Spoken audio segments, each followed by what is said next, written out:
Hormuz കടലിടുക്കിലെ American ഉപരോധം തുടരുകയാണ്. കഴിഞ്ഞ ദിവസം മാത്രം 45 കപ്പലുകളെ അമേരിക്കൻ സേന തടഞ്ഞു.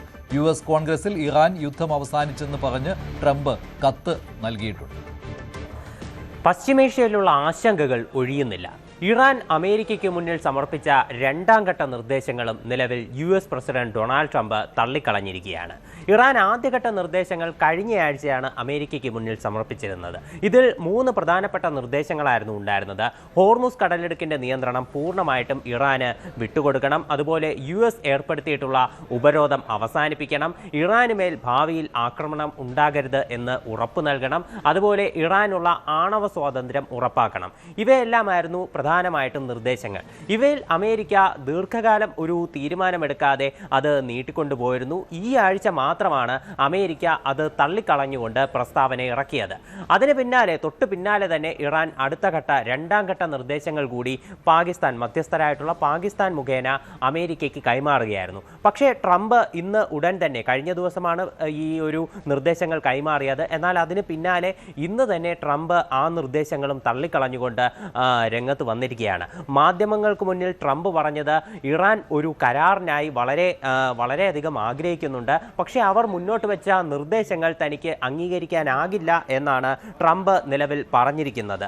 ഇത് ശരിക്കും പെട്ടെന്ന് ഒരു തീരുമാനത്തിലേക്ക് എത്തിച്ചേരേണ്ട കാര്യമല്ല. ഇത് പെട്ടെന്ന് ഒരു തീരുമാനത്തിൽ എത്തിച്ചേർന്നാൽ കാര്യങ്ങൾ വീണ്ടും 1-2 വർഷം കഴിയുമ്പോൾ അത് വഷളാകുമെന്നും ട്രംപ് അഭിപ്രായപ്പെടുന്നു. മുൻപ് പല നേതാക്കളും ഇത്തരത്തിൽ വിഷയം വളരെ മോശമായി കൈകാര്യം ചെയ്തതാണ് ഇപ്പോൾ ഇത്തരത്തിലൊരു പ്രതിസന്ധി ഉണ്ടായതെന്നും പശ്ചിമേഷ്യയിൽ പൂർണ്ണമായിട്ടും ഒരു സമാധാനം കൊണ്ടുവരാനാണ് താൻ ആഗ്രഹിക്കുന്നതെന്നുമാണ് ട്രംപ് നിലവിൽ സൂചിപ്പിച്ചിരിക്കുന്നത്.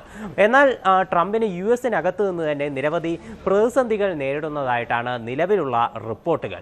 US കോൺഗ്രസിൽ നിന്ന് ട്രംപിന് വളരെയധികം സമ്മർദ്ദമുണ്ട്. കാരണം വിയറ്റ്നാം യുദ്ധത്തിന് ശേഷം നിലവിൽ വന്ന ഒരു നിയമപ്രകാരം 60 ദിവസത്തിന് ശേഷം ഒരു രാജ്യത്തിന് നേരെയുള്ള സൈനിക നീക്കങ്ങൾ പ്രസിഡന്റിന് തുടരണമെങ്കിൽ US കോൺഗ്രസിന്റെ അനുമതി വേണം.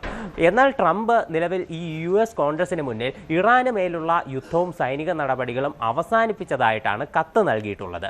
പക്ഷേ പശ്ചിമേഷ്യയിൽ ഇപ്പോഴും 50,000-ലധികം US സൈനികരെയും 3 യുദ്ധവിമാനങ്ങളെയും 3 യുദ്ധക്കപ്പലുകളെയും നിരവധി യുദ്ധവിമാനങ്ങളെയും വിന്യസിച്ചിരിക്കുന്നത് യുദ്ധത്തിന്റെ സൂചനയല്ലേ എന്നാണ് ഡെമോക്രാറ്റിക് പാർട്ടി അംഗങ്ങൾ തിരിച്ചു ചോദിച്ചിരിക്കുന്നത്. ട്രംപ് പിന്നീട് മാധ്യമപ്രവർത്തകരോട് പ്രതികരിച്ചത് US കോൺഗ്രസ് സ്വീകരിച്ചിരിക്കുന്ന ഈ നടപടി തീർത്തും ഭരണഘടനാ വിരുദ്ധമാണെന്നാണ്.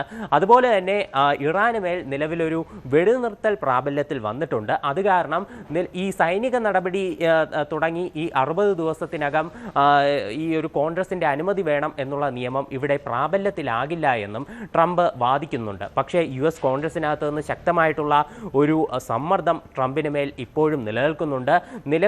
നിലവിൽ ഇറാൻ സമർപ്പിച്ചിട്ടുള്ള ഈ നിർദ്ദേശങ്ങൾ തള്ളിക്കളഞ്ഞതിൽ ഇറാന്റെ ഭാഗത്ത് നിന്നുള്ള പ്രതികരണങ്ങളൊന്നും വന്നിട്ടില്ല. അതേസമയം ലെബനനിലേക്ക് ഇസ്രായേലിന്റെ ആക്രമണം ഇപ്പോഴും ശക്തമായി തുടരുന്നതായിട്ടാണ് വിവരം. ഇന്ന് മാത്രം 9 പേർ ഇതുവരെ കൊല്ലപ്പെട്ടിട്ടുണ്ട്.